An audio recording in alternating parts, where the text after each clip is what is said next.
individuals that live in our community. Thank you so much, Diana. And then we can turn to Jonathan Brown. Yeah, and I'm echoing what was said. The county wants to work with, continues to work with all of our local municipalities, public housing authorities, community redevelopment agencies. Through our community services department, there's a landlord program. We're working with developers. We're working with lenders. The county is open for business to address this affordable housing crisis. And we offer a variety of housing tools within our toolbox. I do want to say that as we continue to have the conversation, I hear that there is some concern about the word affordable housing, and some want to go to attainable housing or essential housing. And I just want to say, don't be afraid of the term affordable housing. As people, we seek affordable food prices, affordable gas prices, affordable childcare, affordable health care. But when it comes to housing, that tends to be a concern. And I just want to say, don't be concerned. I mean, again, it is just housing that's affordable to whomever at whatever income level. And we want to generate that. And so since July, the county has issued a number of requests for proposals, as well as notice of funding availability. And over $20 million we have put out on the streets. We're about to award to different developers, property owners to produce affordable and workforce housing. Now, the thing that excites me about that is that we've issued some programs that have been designed for-profit and nonprofit developers to do multifamily housing. We've issued some for those nonprofit providers that are serving the very low income in terms of housing. The infrastructure surtax dollars we issued for public housing authorities. We just closed our process for those developers that are going to apply for the state's 9% tax credit, which again is an opportunity to create more affordable housing. And we have a notice of funding available for developers or homeowners who want impact fee assistance.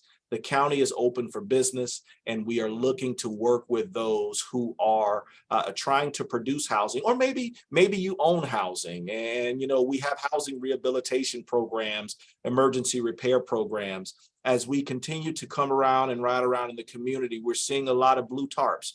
Contact the county's housing department, 561-233-3600. Let us help you get your roof fixed.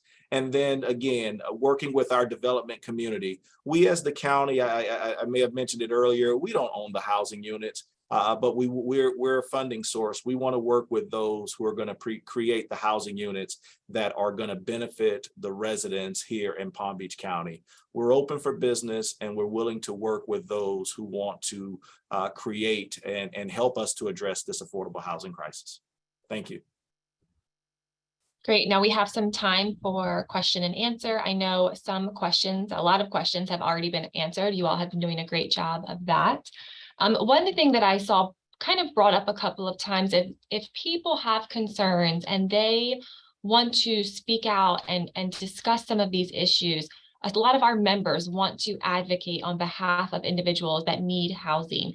What are the steps that they should be taking? I know, Jonathan, you just mentioned calling the county, but who really should they be reaching out to have some of these zoning issues changed, or things that they would like to see developed? Who should they be reaching out to? Who should they be calling or contacting?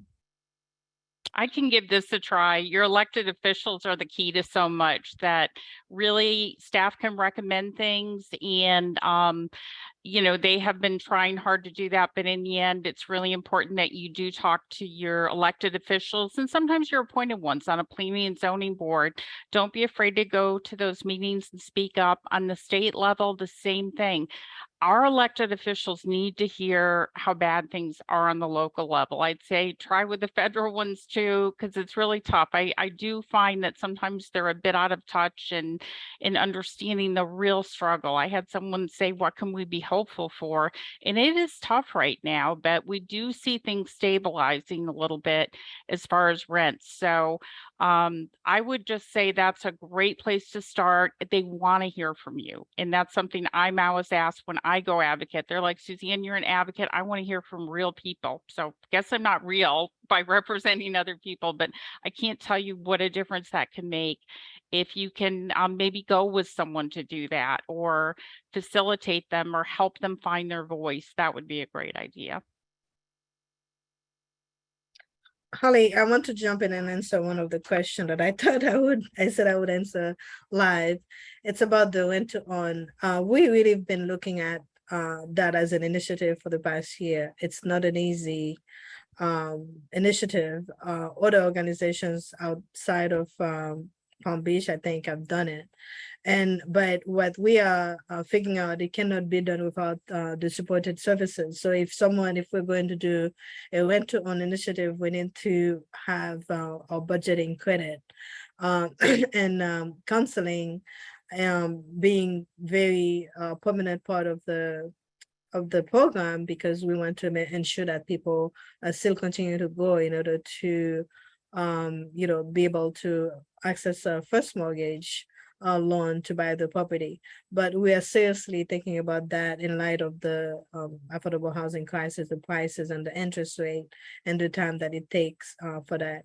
And again, providing housing for women. I mean, we know that most of the time the women's are the one who are going to be leading that, and providing that service would be helpful.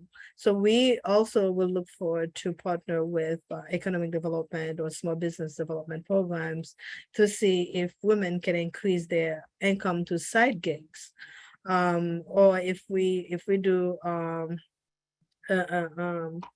2-unit duplex, whether or not they can buy one and rent the other piece.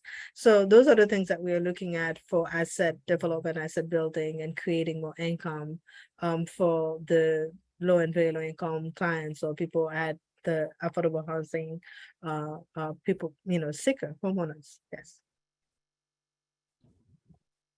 Thank you, Linda. I do see a question in here. They said that they recently referred two people to the county's rental assistance program. Although I don't know too much about it, I hope this is a good immediate interim measure for those who qualify. I will also speak to this, that there are some great programs through the county and through our local nonprofits for rental assistance that aren't always utilized. And I think making sure people are aware of the programs, especially if this housing bond is passed, to ensure that people are getting access to affordable housing and these programs. I don't know if you can speak to this, Jonathan, if the county's rental assistance program is a great short-term measure. Absolutely is. For those that qualify for the rental assistance program, it's administered through the county's community services department. The federal government, state government, we've received a lot of funding for those programs. So I would encourage you to do that. And not only rental assistance, mortgage assistance. If you own your home and you're probably at a place of foreclosure or you're delinquent, the county offers programs to keep you in your homes, whether you rent it or own it. And Holly, part of our work, our housing counselor, financial coach, we facilitate and navigate this process. So please reach out to us. What's our phone number? 562-353-4100. But my email address I could put in is lcharles@cp-cto.org. I could put that in the chart. So because we actually have counselors that navigate the process to the county, and we've been really very active in helping people who are experiencing homelessness to access the rental assistance of Palm Beach County. So yeah, please put any phone numbers or email addresses that you can share in the chat, because that is the next question that someone talked about.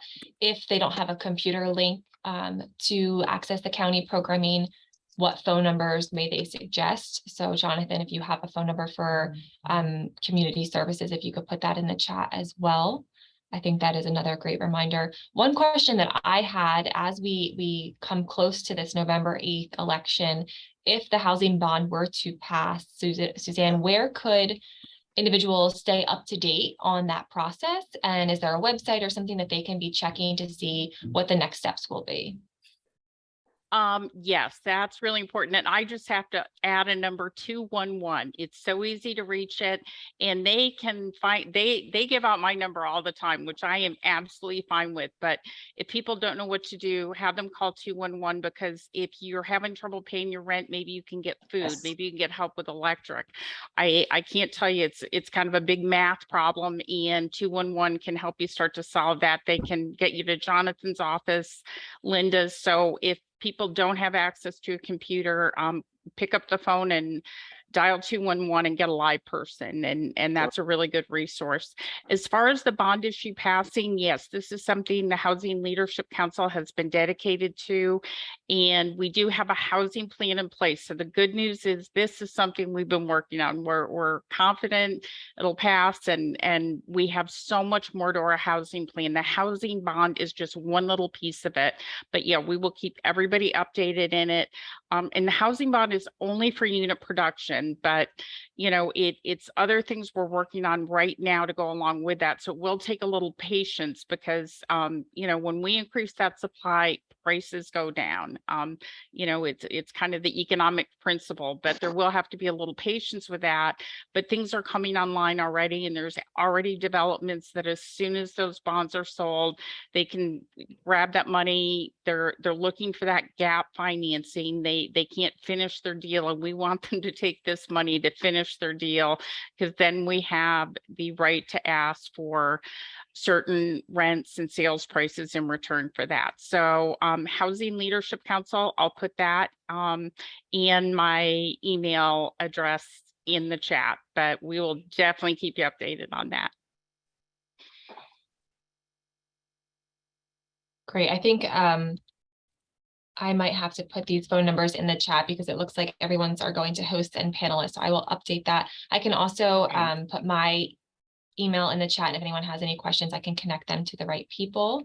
When I got kicked off for a minute, I lost all of the previous questions. So if there was anything else that anyone in the last 5 minutes wanted to answer, I will give you this opportunity to do so. I will answer the one about residents. When will they have the rights implemented, like in New York, like rent control? And I get it. People's rents have been raised ridiculous amounts, but that is something that you have to go to your elected officials for. And I can tell you in Florida, it's going to be a heavy lift. Even if municipalities try it, I know a few have been thinking about trying it. They know they're going to face some challenges to that. One thing we have seen that's positive is some ordinances that have been passed by the county in Lake Worth Beach that people need 60 days notice if they are not going to have their lease renewed.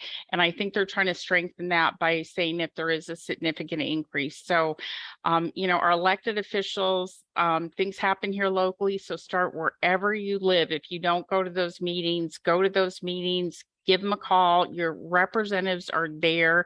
That's why you also have to go out and vote November 8th and make sure you're happy with the people representing you and they're listening to you. If I could just answer one question about how can the faith community help? I think that I really think it's going to be important for the faith community to be able to look at the resources they have, such as land, such as do they have space that can be turned into housing units. I think they need to think out of the box, and the best way to do that would to be at a table where there's a conversation about housing. We know that many of the faith community entities have lots of land and lots of space. And how do we tap into that for them to really be an extension of their own faith? And that's what we're hoping for. In Holly, there is a group called Faith in Action that just had a convocation last week. And that's what we're trying to do, is get people around the table. So if you would like to, you can send that out. We can give you all these resources to send out. But Faith in Action, that's our main goal, is how to organize the faith community. They do such great work, and we want to tell everyone what they do and make sure we're all moving in the same direction. And Jamie had a question about asking how do we get the other entities involved, the other systems, especially the healthcare. And let me just tell you, it's all going to come down to money. We're going to need to prove to them that by investing in housing, they're going to be saving money on the other end. So there needs to be a whole study done just on that piece. How do we help the hospitals save money by providing housing and taking care of the people that they're discharging? So that's another conversation for another day. There you go. All right, last question. Are there yearly adjustments to the workforce housing numbers? Suzanne, could you answer that one? Yes, there are yearly adjustments. As I've said, we have to depend on HUD for those numbers. They release the income every year. For a lot of places in the country, income, the median works out well. For us, average would be better, but we have to live with what we can live with. For a couple of years, it went down. It went up by quite a bit this last year, but they are adjusted every year. So God forbid, things aren't as prosperous, those will go down, but hopefully we can just hope for those little step increases. But it is all tied into the numbers HUD includes, and you can go to their website and they do have the whole methodology. And if someone reads through all of it and understands it better than I do, give me a call because it is very complicated. And to piggyback on that with Suzanne, and so we do have two sets of numbers. There are affordable housing numbers and there are workforce housing numbers, as Suzanne said, that are based on numbers we receive from HUD.